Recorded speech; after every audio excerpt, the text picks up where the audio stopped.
Welcome to The Explainer. Today we're talking about something really interesting that's happening in the markets. The Federal Reserve finally cut interest rates, which should be great news, right?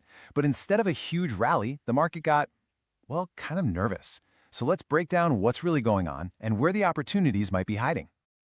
Okay, so what's the deal here? On one hand, we got the exact news the market has been begging for. But on the other hand, the reaction was super choppy and uncertain. It just doesn't seem to add up.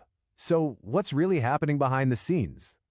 All right, first things first, let's get really clear on what the Fed actually said on September 17th. Because, the devil's in the details, and those details are key to understanding why the market reacted the way it did.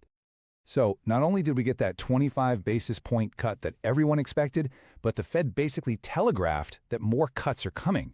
This wasn't a one-off thing. It was a signal that, hey, we're planning to keep easing things up. And this is exactly the kind of long-term good news the market is supposed to love. But instead of taking off like a rocket, what did we see? A little pop at first, sure, but then a lot of selling.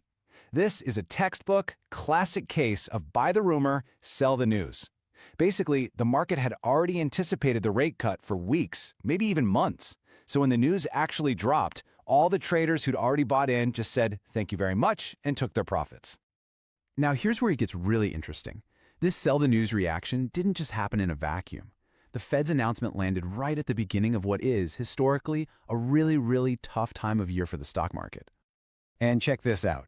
This slide shows a massive split right down the middle of the month. If you look at 75 years of data, the first half of September is actually pretty good. But the second half, oof. From September 17th onward, the historical annualized return just plummets into the red, an eye-watering negative 25%. And if you thought that was bad, just wait. Let's zoom in even closer. The single week from September 20th to the 26th is, on average, the second worst performing week of the entire year.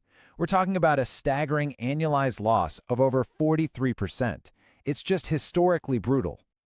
So when you put it all together, you've got the sell the news effect, these incredibly strong historical headwinds, plus some market turbulence from options expiring. Well, the market's nervous reaction suddenly starts to make a whole lot of sense. The long-term story looks good, but the next couple of weeks have some serious historical baggage. Okay, so with all that short-term gloom, where's the opportunity? Well, believe it or not, this turbulence might be setting the stage for a big fourth quarter. Despite the market chop, a few specific sectors actually did really well on the day of the Fed announcement. And it just so happens they also have strong seasonal tailwinds going into the end of the year. The source points us toward three key groups: consumer finance, airlines, and banks. These are all sensitive to interest rates, and they're not just random winners. They led the pack on Fed Day and have powerful historical trends suggesting they could be the ones to watch for a Q4 rally. Let's take consumer finance. This group tends to build momentum like a snowball rolling downhill as we head toward the holidays. The chance that it'll beat the S&P 500 starts at 58% in October, climbs to 67% in November, and hits a whopping 75% chance by December. It just gets stronger and stronger. And banks? Well, their story is even more dramatic. They pretty much underperformed the market for the first 9 months of the year. But then, it's like a switch flips. In the fourth quarter, they historically outperformed the S&P 500 by an average of over 5%. And we are right on the doorstep of that strong season.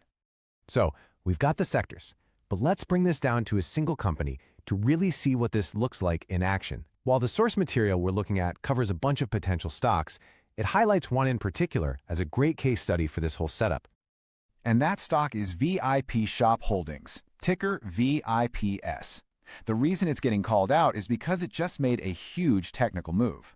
It closed at a price it hasn't seen in years.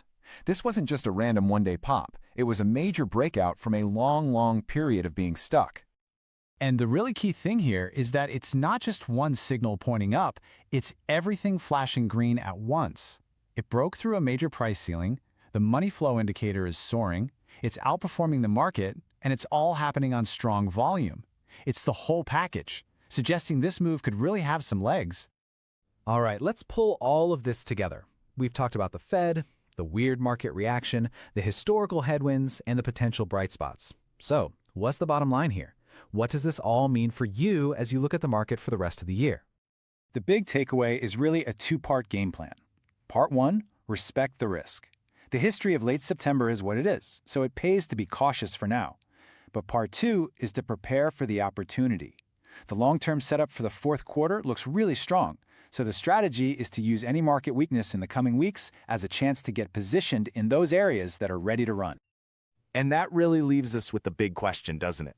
We've got this clear conflict: short-term historical risks versus a really positive long-term picture. The stage is set for a very interesting final quarter. The only question left is, what's your next move?